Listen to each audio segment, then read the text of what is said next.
Hey there, Grumpy Old Fart here. I was just about to determine what to say. I was talking to a guy the other day, and he said in his game he doesn't allow psionics in first edition Dungeons and Dragons because he doesn't understand how they work or how they function or how to figure out if you've got them and all that. So I figured I'd do a video on psionics. In Advanced Dungeons and Dragons, there is an often overlooked ability that certain player characters may qualify for. They have to be human, or possibly dwarf or halfling, and their stats have to qualify. Minimum stats for this are you have to have at least one of intelligence, wisdom, or charisma of at least 16. So one of those has to be at least 16. Intelligence, wisdom, charisma has to be at least 16. Only one of them. If that's the case, if one of those stats is 16, you have the opportunity to roll for psionics. Dwarves cannot be wizards or magic users, so I allow them to qualify in my game. Many dungeon masters allow halflings to qualify, including me. Halflings are good. They can. In my opinion, they're okay for psionics. The way you determine if a character has psionics is this. First off, they have to be human and maybe dwarf or halfling. And then one of the intelligence, wisdom, or charisma has to be at least 16. So what you do is you roll a percentage, and then you figure out your bonuses. Now with your bonuses, you get 2.5 points for every intelligence point above 16. You get 1.5 points for each point of wisdom above 16, and you get 0.5 point for every point of charisma above 16. So if you have an intelligence of 17, it's a 2.5. Intelligence of 18 is 5. Intelligence of 19 is 7.5.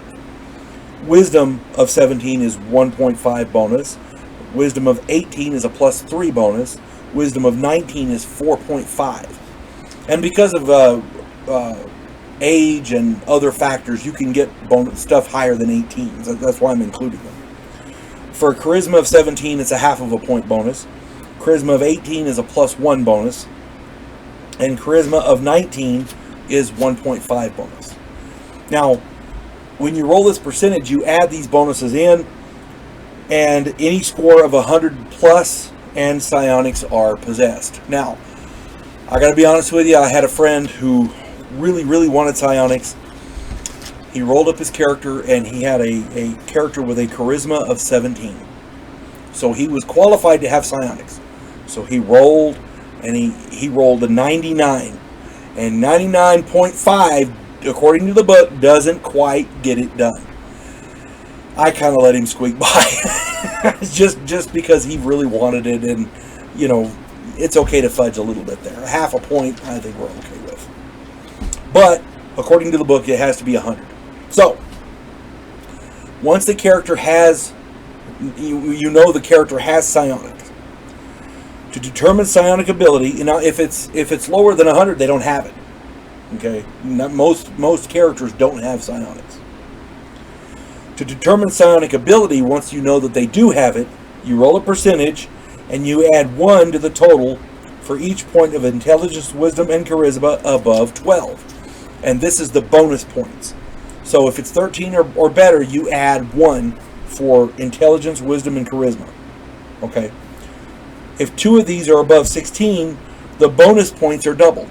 If all 3 of them are above 16, the bonus points are tripled. So, I roll a 50. Wait, I think I gave an example here. Hang on.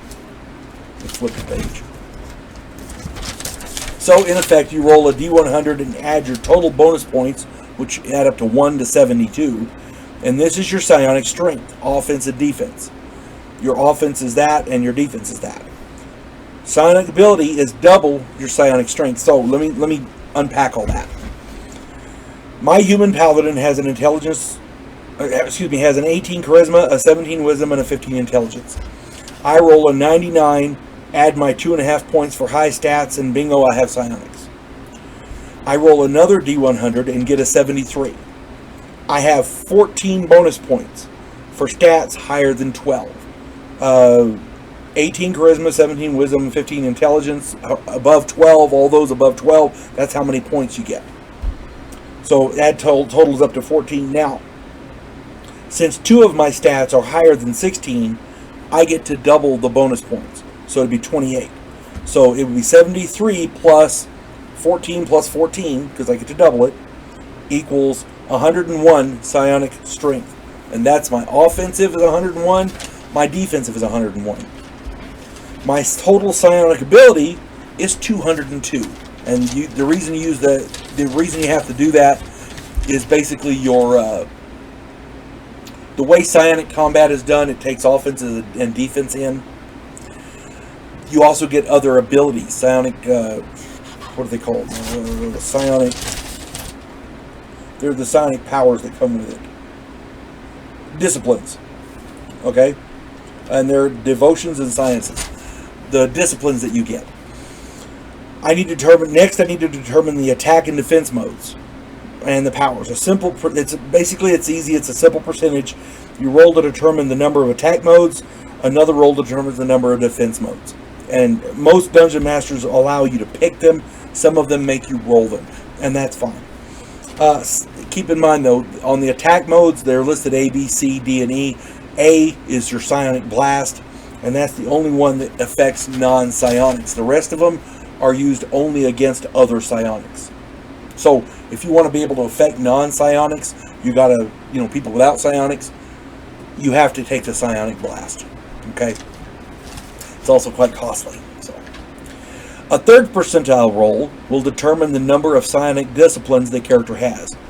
Minor disciplines called devotions include cell adjustment, which is a type of healing, detection of magic, ESP, hypnosis, invisibility, levitation, among others. Major disciplines called sciences include things like dimension door, etherealness, telekinesis, telepathy, teleportation, things like that. Some of them can be quite powerful.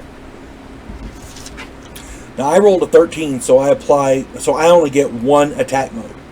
For versatility, I took the Psionic Blast mode A. Okay. Next, I rolled a 51, so I get 3 defense modes. I take F, Mind Blank, which you have to take. And on the defensive side, you have to take Mind Blank. If you have Psionics, you have to take Mind Blank. The other ones are up to you. I take F and I. Intellect Fortress and... I took F.